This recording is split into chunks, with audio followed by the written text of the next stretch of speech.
Hello and welcome to Corporate Training Management 445. This presentation will be on conducting a needs assessment.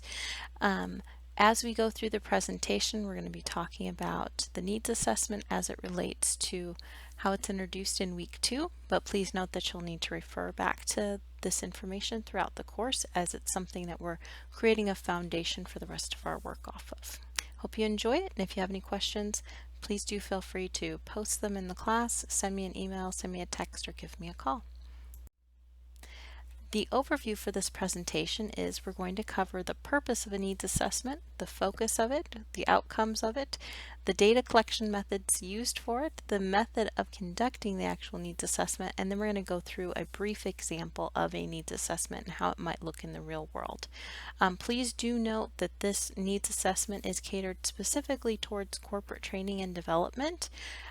It is not necessarily catered towards how you would see a teacher do it, let's say at an elementary or grade school, or for a specific educational program at a college, things like that. The process is very, very similar and the steps are exactly the same, but how we're going to approach it is through the lens of a corporate training and development manager or design and developer. Okay.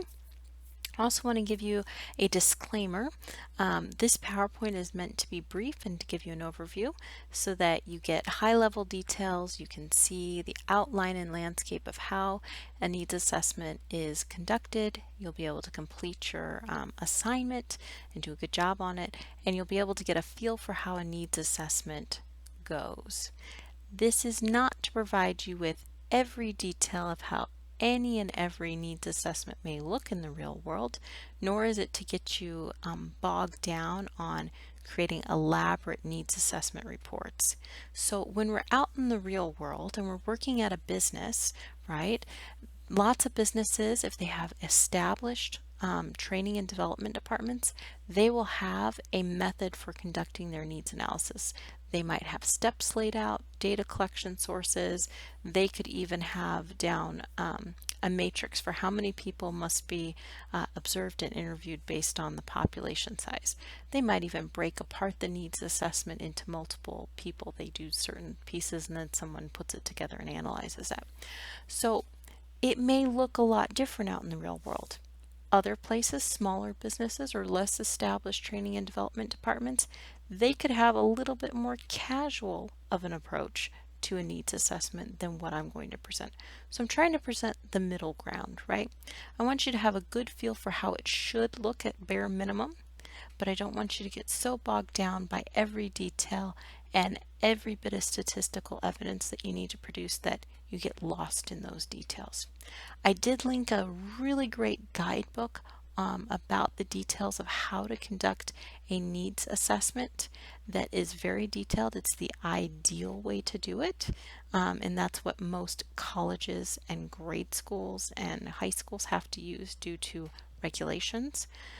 If you work in a highly regulated industry, like let's say finance, like I do, and you have to meet certain criteria of accrediting boards, like being able to prove your methods for teaching, or you're trying to help someone maintain a certification, you're a certified vendor for that certification, then you probably want to go to the far end of the very much more in-depth version of the needs assessment, in which case you want to go through this presentation and get a good feel for it, but you want to really read through that guidebook and get an excellent handle on all the steps that you need to take, the statistical evidence that you need to supply, and so on and so forth. This presentation should also give you a really good feel for understanding what's in that guidebook. And that's another reason why I want to be brief and don't go into so much detail that you get lost or fall asleep on me. So I hope you enjoy it. If you do have questions, like I said, please feel free to contact me. I want to get those answered for you. So without further ado, let's go ahead and get started. Okay, so the purpose of a needs assessment, and I don't want to read the entire, slide to you. You can do that yourself, but we're really trying to see, here's what is, right? Here's what these people can do. And then way over here on the other end of the spectrum, this is what I need these people to do. There's this big gap in between. how do I get, these people in my audience from point A to point B, from where they're at now to where I would like or need them to be? How do I fill in that gap? That's what the needs assessment determines, right? So we're going to determine what our people already know. We're going to determine what they need to know, perfect, or improve, right? And then part of it is we're going to go fill in that space in between. How do we get there? We're going to learn about problems and issues that the people in our target audience face. We're going to learn about the issues that their supervisors and managers face. We're going to learn about their clients. We're going to learn about the population at large, because maybe our problem is shared by others within our industry or similar industries, right? We're also going to have an outcome, right? So we don't just collect all this data just to collect it. That would just be, a waste of our time, quite frankly. So the end result of an effective needs assessment is to determine a way forward, to determine how we get from point A to point B and come up with solid, effective recommendations and action plans to get there. And that, for a training and development professional, means training and development recommendations and goals, right? We're going to set some initiatives, okay? The focus of a needs assessment, which you can probably guess, is determining how you get from point A to point B, but there's often many different lenses in which we look at that point A to point B. So we have large scale issues that we might be doing a needs assessment for. That might be something like, what does an entry-level accountant need to know when they're hired at our accounting firm? That's a huge issue, right? That's lots of different skills.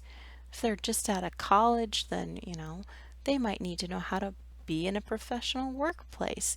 They might need to know how to create an email signature, let alone doing actual accounting work, for whatever type of business they're doing that for.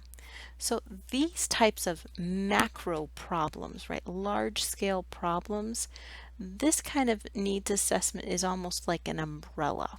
Okay, it creates this huge canopy over, here's this group of people, entry-level accountants.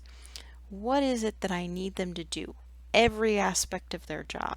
This is a huge undertaking for a needs assessment. Probably not something you want to take on for an assignment, right? Really, really big issue. This takes tons of work, and the result is usually coming up with high-level learning initiatives. Like, we need to train entry-level accountants on soft skills. In particular, these 5 soft skills that we find they're lacking. We need to train entry-level accountants on how to actually read financial statements for major corporations, right? Here's the 4 different statements they need to be able to read in order to do their job effectively, and here's the kind of determinations they need to make. Each of these types of skills fits into a bucket, right? So soft skills, financial reporting skills, reading financial statement skills, decision-making skills, so on and so forth. Those major buckets then become learning programs, and we do specific needs assessments on those learning programs, right? So those specific skills then say, okay, we're going to go take these 5 soft skills that, our entry-level accountants need to have, like empathy, communication, etc., right? Presentation skills. They need to develop those skills. So we might take presentation skills, for example, and then we'll go down to the smaller scale and we'll perform another needs assessment just on how can we get entry-level accountants to have better presentation skills. Other questions we could ask with this are, how could we improve our entry-level accountants' ability to manage projects, like project management skills, right? We're going to really focus and hone in. The result of this type of smaller scale assessment, needs assessment, is actual single learning programs or a couple of learning programs focused on that particular skill and developing it. So large scale issues, if you think about it in terms of college, right? A larger scale needs assessment might be, what courses do we need to offer within the business degree program? What are our students needing to do out in the workforce? What do employers want their new hires to have in terms of skills?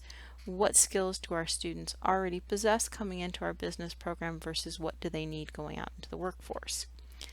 Now, you have to decide what to put in those classes, right? So a smaller scale, it might still take as much work, but it's more micro focused, right? And that's why I say smaller scale. That smaller scale needs assessment will focus on, what should we teach in our accounting 1 class for business majors who are not going to be accountants? What should we teach in our basic management class for business majors? Right, so that's the kind of focus we have. So you really need to determine, what is the focus that you're going to have. You're going to have an easier time learning how to do a needs assessment when you focus on something smaller, a single skill, right? How do I get entry-level accountants to be able to manage projects the way that the Project Management Institute sets forth? How can I get them to follow that process? Maybe that's our goal, because that's the standard that we use at our firm. How can I get entry-level accountants to master agile project management skills, or something like that? You need to have more of a focus, and then you can work through the process much easier. You can see it come to life. If you pick too big of a topic, you're going to drown in that topic, okay? Because there's just going to be way too much work, way too much to research. So focus on something smaller scale, and then you'll get a feel for that. Imagine yourself developing a college course or just a 2-day training, right? What skills would you focus on? You wouldn't teach someone their entire job probably in 2 days. At least you probably shouldn't, unless it's a really basic skills that you need and everything else is learned on the job, right? So there's very few professional jobs you could teach in their entirety in 2 days. So think about something small that you could, really bite-size the training with. A couple of days or a week at most. Okay. So the outcome of a needs assessment.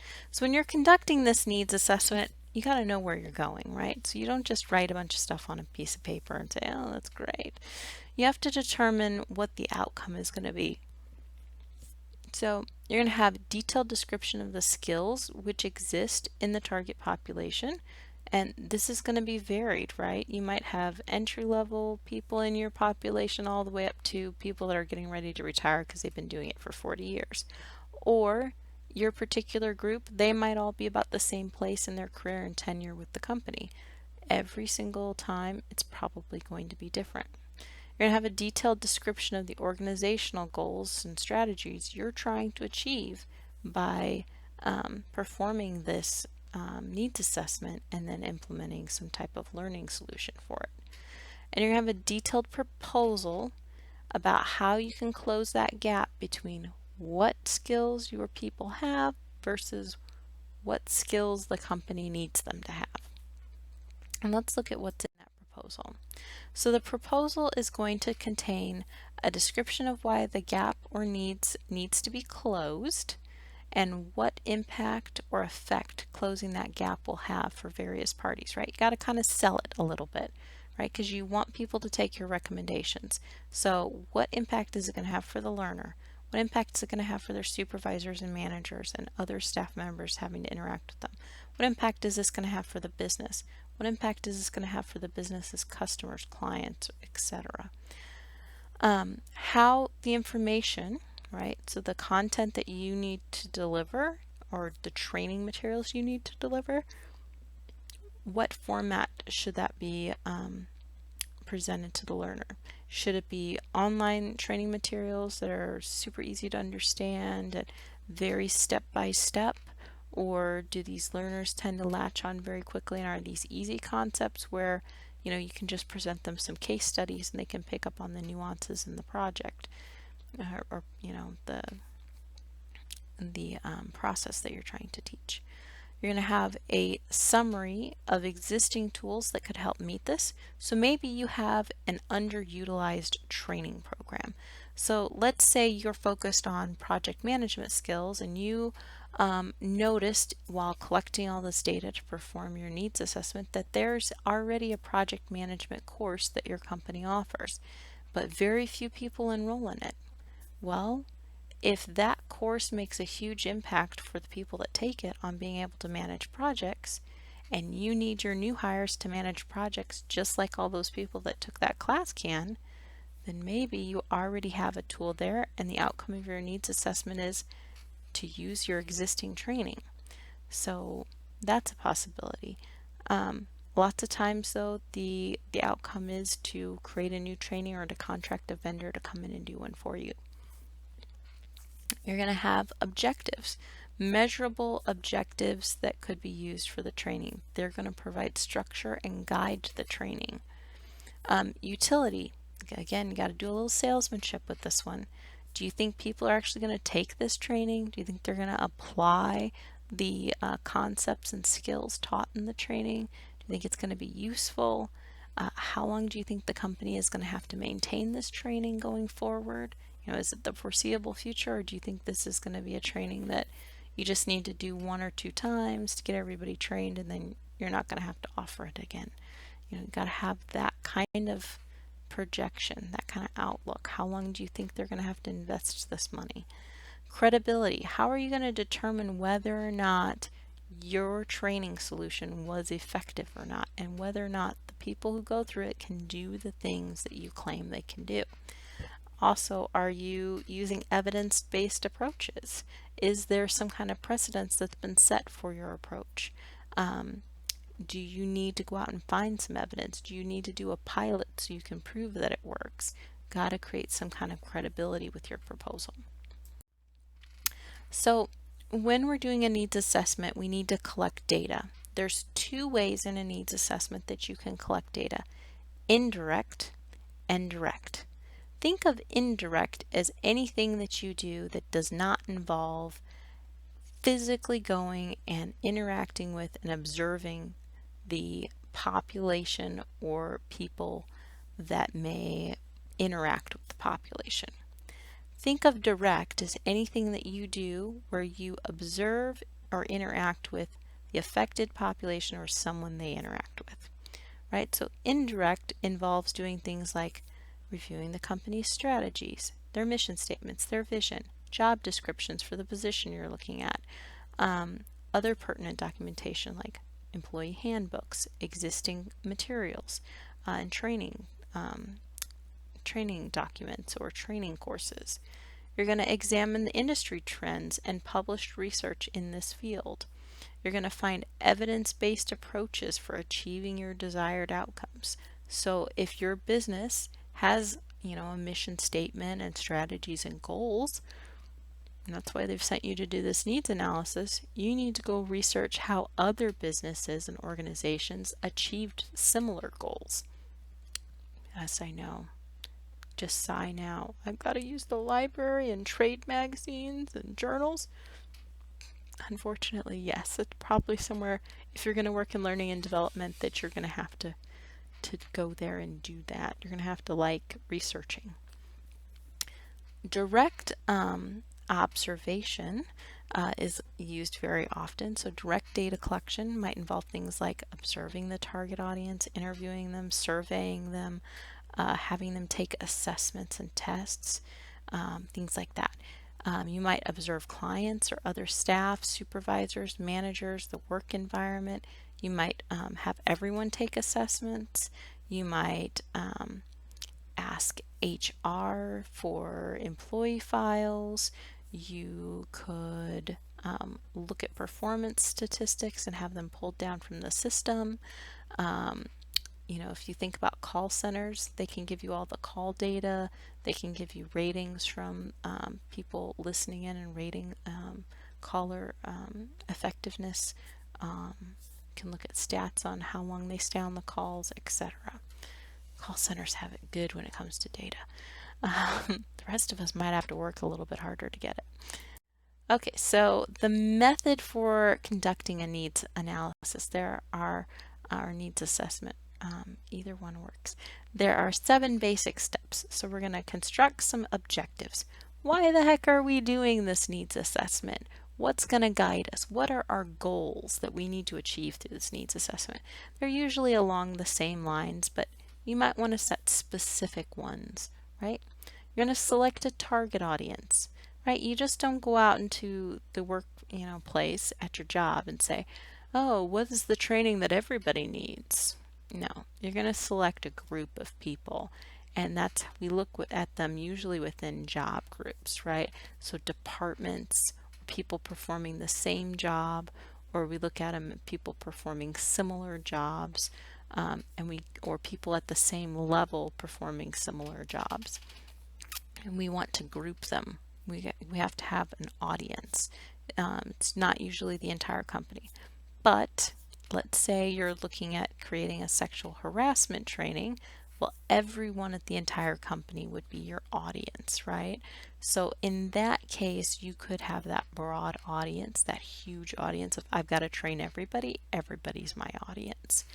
But for specific skill training and development, usually you look at smaller groups.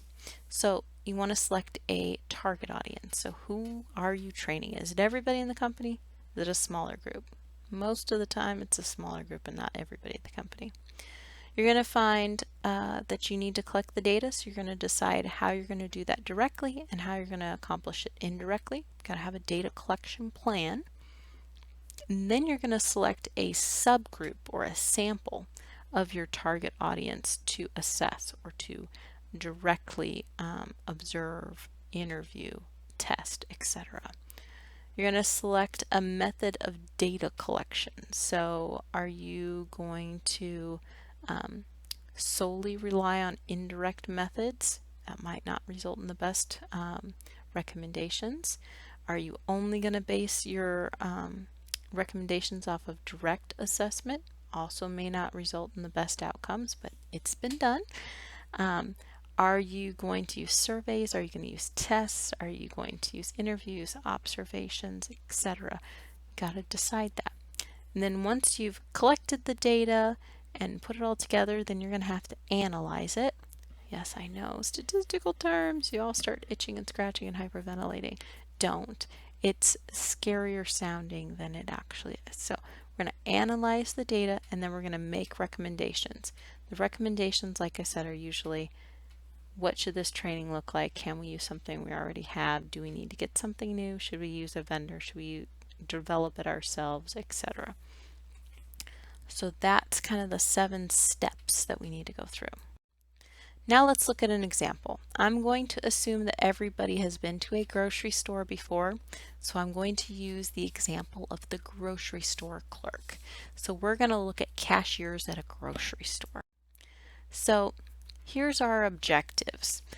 Boss of HR comes in and says, hey, I've been talking to the general manager at Food and Stuff, that's the company we work for, and he needs us to go do some observations and needs assessment for the cashiers at Food and Stuff. So we need to go determine some training needs for the cashiers. We need to ensure that the cashiers are following company policies. He's a little concerned that maybe they're not all following policies. We're going to determine how to align the cashier checker performance with company strategy. So we want to make sure they're meeting our strategy and our goals. What we're advertising, they are actually able to deliver on. And we're going to create a plan to make sure that we have cashier consistency amongst all the checkout lanes. We want them all to go just about as fast as one another. We advertise quick checkout lines. We want to make sure that we're going quick, but we're also efficient and effective, and we're following policies. We're following the strategy for how we want to deliver customer service. So those are our marching orders. That's what our boss came in and handed us, right? So you'll notice that all of these objectives start with verbs. Those are action words. That's how we want to always write objectives, whether it's for a course that we're developing or for a needs assessment that we've been asked to go and perform. Always want to start with verbs. You will go and determine the training needed, blah, blah. We want to know exactly what they want from us. So action words are verbs, and that's how we're going to know what it is we need to do. So objectives are why you're spending your time doing this needs assessment. They're telling you exactly why they want you to do it, how they want you to do it, and what they want as an outcome. So these are very important. Again, action words are telling you exactly what they want as output and what you're to go do. So they're very important. So we're going to go and look at our target audience. Let's say at Food and Stuff there are 15 cashiers. It's a relatively small grocery store. We're small but mighty. We're trying to put the big guys like Walmart and Target and Costco out of business, or we're trying to take over the world and expand with our 15 cashiers, right? So their primary job, we're not looking at every cashier, every person that's trained to be a cashier. We want people whose primary job it is to check people out at the store, right? The front cashier registers, not the people at customer service, not the people in the departments at the deli counter ringing people up. We're just talking about the 15 people that work at the front, right? They work different shifts, but they work at the front, and that's their primary job, is checking people out. These people consist of new hires all the way up to seasoned cashiers, right? We got to know some demographic information on these people. We've got to collect that. We've got to understand our audience. Their ages are 16 to 60 years old. That's a huge age range. Their backgrounds are vastly varied, right? We've got some that have zero work experience, some that have a little bit of cashiering experience, some that have been with us a couple of years. We've got some people that are retirees and they're doing this mainly so that they can not sit at home all day and do something. Others, this is their entire career. This is their life. This is what they want to do until they retire. Okay?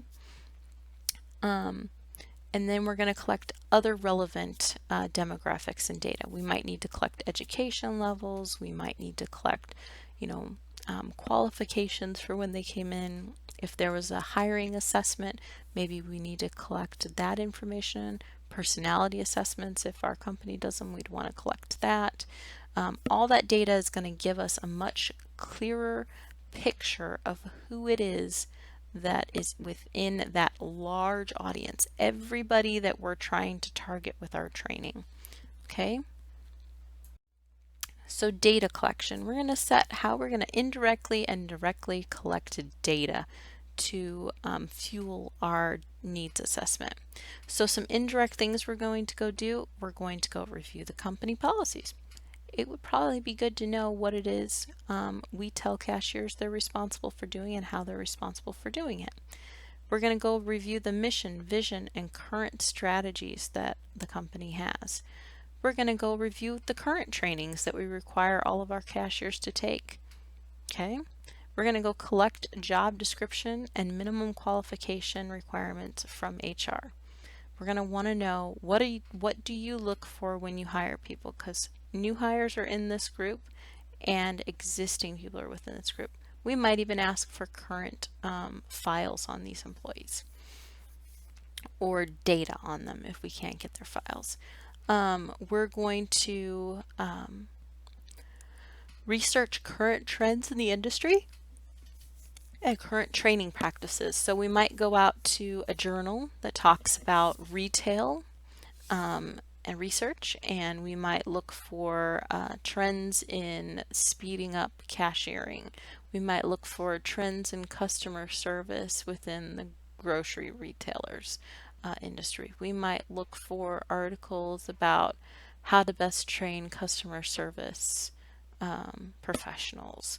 We could look for all those kinds of things and develop some trends and some understanding of what's going on within our industry and what's going on within the broader retail industry.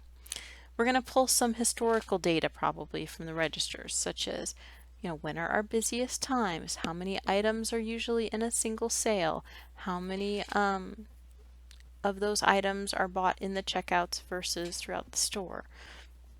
We might look at, which cashiers tend to work the most hours during the peak hours versus during the slower hours, etc. So we're going to pull some of that data. Some direct observation things and some direct data collection methods we're going to use are we're going to select a sample from our target audience and we're going to go observe them. We're going to survey some customers, we're going to observe some competitors, and we're going to interview supervisors and managers. Right? We want a holistic picture of what it is that's going on. So when we select and observe a sample, if we have 15 people, we might select, 3 to 5 to go observe. We might select 7 or 8 to go observe. It depends on how much data collection we need and how homogeneous, right? How similar the people in our group are. Usually with a group so small like 15, in order to get really accurate data, we need to be observing more than half of them, usually around 10 to 12 out of the 15, because they're not usually the same with that small of a group. The larger the group you get, like if there were 100 different cashiers, we could probably get away with observing 30 of them instead of 80 of them. But smaller groups of people, you tend to have to observe more proportionally of them because they tend to be very varied in their skill sets and their personalities and their backgrounds. But for our purposes, we're not going to look at 15 or 12 different people out of the 15. We're going to only look at 3, and we're going to say that those 3 are pretty representative of our entire cashier staff. Surveying customers, we might have like a little survey that they can take while they're right after they get checked out. Maybe we offer an incentive for taking it, like how fast do you feel our checkout was? Would you rate your cashier as friendly, unfriendly? Give them like a little Likert scale, smiley faces if you want. How friendly was your cashier? Do you feel they moved fast enough? Do you feel everything is bagged okay? Those customer service surveys that people put on the cash receipts, and they say, we hope that you'll rate us highly satisfied when you go home. That's also a good way to collect data, right? So people go home, they take those surveys. You might not even have to stand in line and ask them questions. That data might already be online and available to you if your company is actively collecting it. You're going to go observe maybe some competitors. So I might go down to my local grocery store. There might be 2 close to food and stuff. And I might just, stand there and watch how many people go through their checkout lines, how their cashiers are interacting with customers, how many items people appear to be purchasing, how they're bagging them, how their dynamic works at their store. Right? Because we want to know what our competitors are offering versus what we're offering so that we know whether or not we are meeting the customer's desires, right? So you've got to know whether or not what you're doing is the right direction. So you want to make sure you have good data on that. And we're going to interview some supervisors and managers. So what challenges are they facing? What things are they seeing? What complaints are they hearing, right? Because they're going to have a different perspective than the employees we're trying to train, because they're the ones managing them, managing the work, and hopefully taking the brunt of many of the complaints that are heard. So we definitely want to get their input as well. So let's meet our sample, okay? So we have cashier number 1 here, and cashier number 1 checks out about 20 items every 5 minutes. That's how many items they ring up. Cashier number 2, she checks out about 50 items every 5 minutes. So about 10 items a minute. Cashier number 3. Cashier number 3, not tree, checks out about 100 items every 5 minutes. Wow, he's super speedy. So we know these basic things about them. They kind of represent different ends of the spectrum. We've got the slower cashier, kind of in the middle cashier, and then a super fast cashier that's, maybe unhuman. Right? So those are our sample. They're not all 15 of our cashiers. They're just 3 out of the 15. That's who we've chosen to observe. So now we're going to go observe the checkers in our sample group. We're going to interview some customers and, collect that customer feedback. We're going to go interview some supervisors and managers. We're going to observe some competitors, cashiers at 2 local stores. And we're going to pull some research information down about trends within our industry, the mission, the vision, etc. All those things that we listed.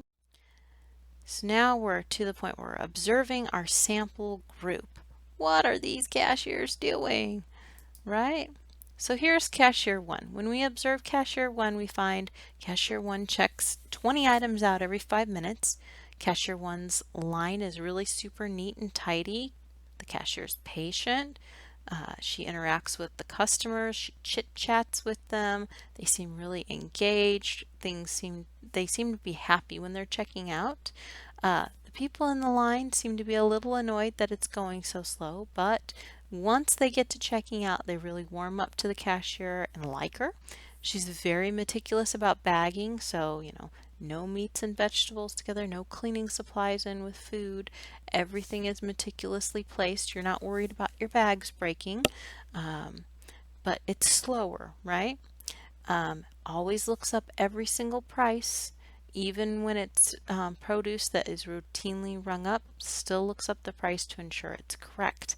And there's very few items in the go back pile or items kind of lingering around that you don't know if they're part of somebody's order versus not. So very clean, very organized, very friendly, just not very fast. Let's look at cashier 2.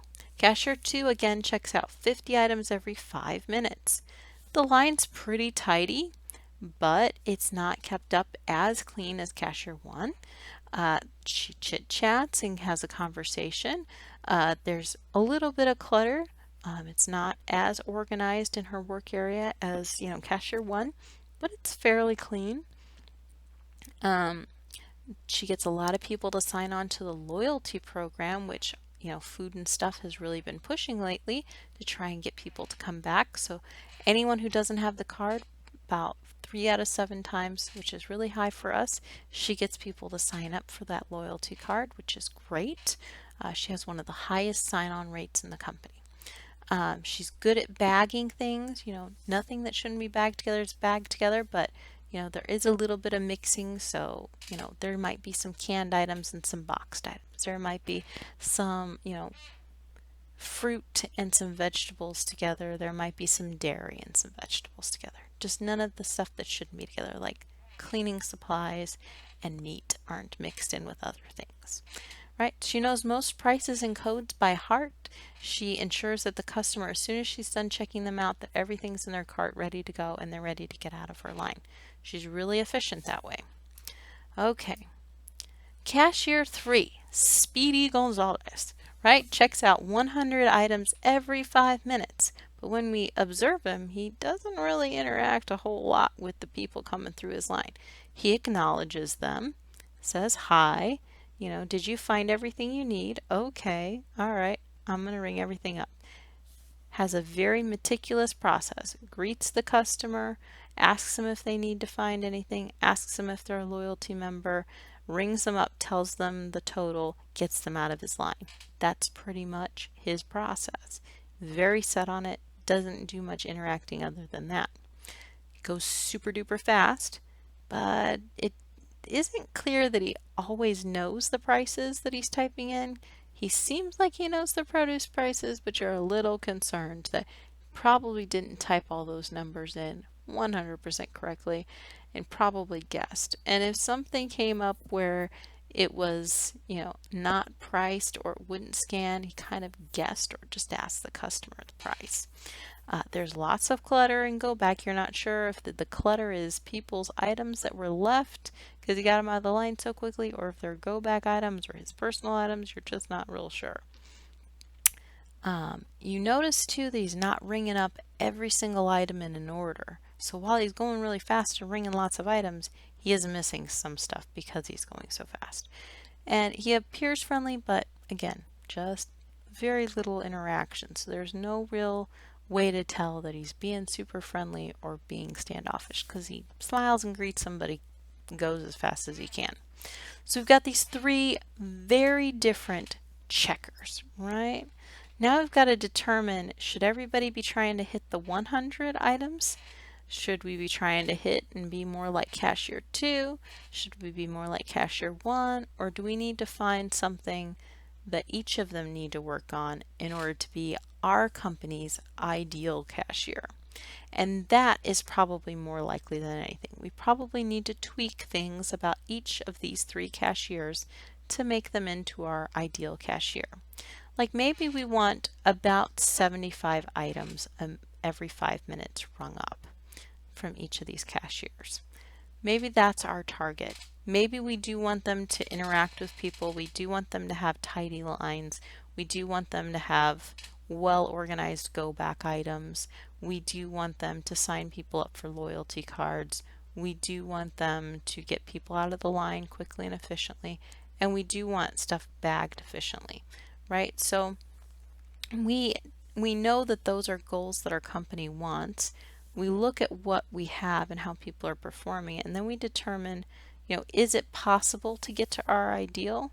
And if it is, then we look at, okay, then how am I going to take each of these 3 individuals and their 12 other peers and get them all to my ideal, right? So that is what we do in the analyze the data step, right? So we don't want Loki checking people out. We don't want Thor's brother checking people out. We definitely don't want Thor because we don't want, the hammer being thrown at people when they can't check out fast enough. We want somebody friendly and effective but fast, right? So we're going to compare the expectations versus the actual performance. We're going to say, okay, there's some gaps here between, what's being done and what should be done. What are those gaps? Now we've got ourselves a nice list. We're going to compare and contrast the observations from the direct data collection and the indirect data collection. What's being done out in the world? What are our expectations? What are we training people to do versus what are they actually doing? If we're already providing them training on how to be our ideal cashier and we think it's sufficient, then maybe it needs to either be redone for these folks, or maybe we need to revamp our current and existing training. Or if there are gaps in our current and existing training, we need to identify those and we need to improve them. Or if we're not offering any formalized training, we're just letting people come on the job and just train with somebody else who has already been here, we're kind of passing the buck on deficiencies, right? So we need to maybe rein that in a bit and formalize the training more. So we identify these gaps that need to be filled. And the next step is going to be that we're going to decide how we're going to fill those gaps. So we're going to come up with some training objectives. So what is our objective? To increase the speed and accuracy of cashiering to ensuring all items are rung every single time. 75 items are checked out every 5 minutes. We also want at least 2 exchanges between the customer and the cashier during a checkout. So, personal exchanges, conversation items. We want to get everyone up to 20% registration rate for loyalty programs out of those that don't use them on their bill. We want, these things. So let's just say we make that list of skills. Now we've got to determine, okay, is this one training that we need to create, or is it multiple trainings? Or do we need to look at existing trainings and tweak them, or just, make certain trainings required or refresh them? So let's say we're looking at the speed of checkout, right? So let's say that we currently only train people with on-the-job training about how to be quick about checking people out, the speed. So we determine, okay, well, the reason people are slower is because they don't know the produce codes, they don't have a supervisor that's fast enough to get them items that don't have prices on it, and they don't know how to use the lookup function on their computer to determine prices, and they don't know how to get through items fast enough and sort them into piles so that they can bag them faster. Okay, those are some really easy things. That's probably one training that we can focus on. It maybe is going to take 3 days. It's maybe going to start out with a classroom-based training where we're talking about theoretically how to do these things. We're doing some simulation practicing, you know, trainers showing you how to ring everything up faster, and then you're practicing it, you're sorting everything. You're doing it in kind of a safe environment, a learning environment. Day 2, you go out onto your work shift and you work with the trainer on an actual shift. The trainer's making sure that you can do these things in practice, or somebody, a supervisor shadowing with you. And then the 3rd day, you come back into the classroom and you're going to go back through, okay, what kind of issues did you encounter? Let's solve them, let's tweak them, let's perfect these skills. And that's the method we think. So it's a little bit of on-the-job training with classroom live-based training. And we determined it's 3 days in length because we think, 3 hours a day over 3 days, so 9 hours total would be sufficient. We're going to give them some PowerPoints, we're going to give them some videos, we're going to give them some written materials they can read over and over again.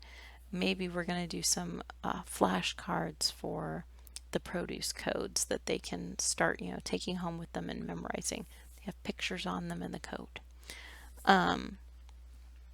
We're going to identify a source of content. So because our store is so unique and our budget is so constrained, we're going to have to create the materials ourselves, and we're not going to be able to use a vendor, and we're not going to be able to use anything existing because we don't have anything existing that meets our needs.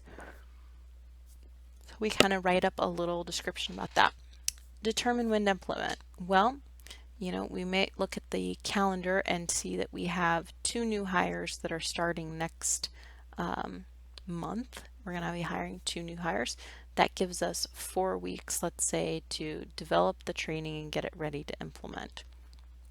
That's determined by us as a reasonable amount of time given our current workloads with various training things. So, in 4 weeks, we can have everything ready to go so that when these new hire people start, they can go through this training with everybody else so that everybody's on the same page. That's when we determine would be the best time to implement. Decide how and when to evaluate the training. So at the end of each training, we're going to assess everybody's skills and where we think they're at. And then we're going to come back 6 weeks later and we're going to perform that assessment again, determine, speed and accuracy again. And then we're going to come back out 6 months later and we're going to determine if it's been effective and lasting, right? The same people we're going to observe again to assess whether or not they are maintaining that speed and accuracy. And then we're going to also interview supervisors and managers at the 3-month and 6-month mark. The end of 6 months, we're going to take that data collection. We're going to determine whether or not the course needs to be tweaked or we need to do additional training, etc. Maybe 6 months is a reasonable time based on all the research that we've done and other trainings that we have at the company, as well as resource constraints. Because you got to remember, in order to actually evaluate programs, you have to have resources to do that, like people. So if it's not realistic to evaluate this, 1 month out and determine whether or not you need to revamp this program, then you need to set the date further out because you have to have the staff to do it. So don't try and promise that you're going to do things that you realistically can't deliver on. So once you write up this needs analysis, it's going to have all of the data you collected in it. It's going to have this discussion of, here's the training I'm recommending, here's the various facets of the training I'm recommending, here's why I'm recommending these things, some evidence to support it, and you're going to talk through what that training is going to look like, how it's going to impact people, and how it's going to impact the organization. And then you're going to talk about these timelines, how you're going to evaluate it, how you're going to know if it's been effective, and whether or not your objectives have been met. So all these things together create a needs assessment, right? An analysis of the needs your trainees have, within a particular skill set or content or overall, right? Much easier if you just pick one and narrow it down because it's a much shorter report. But some of these reports, even for a single skill, could be quite lengthy. It just really depends on what the needs are, right? So I hope this was helpful. Again, I do encourage you to go through that guidebook. You can read up on more of these areas and how to produce them, and what details are included in them, how to determine if you have a large enough sample size, and all that. All that is in the guidebook, and it's a really good place to go and reference those things as you're going through and doing your needs assessment. But this is presentation again. Brief overview, high level details to kind of provide some context and understanding for each of you to be able to create that needs assessment that first time, because I don't think any of you have before. So we don't need, again, super duper detailed, but it's got to contain all the elements, and it's got to walk through the various steps of the needs assessment. That's what I'm going to be looking for when grading. So if you have any questions, please let me know. I look forward to seeing your needs assessments for the businesses you've chosen. Good luck. Thanks.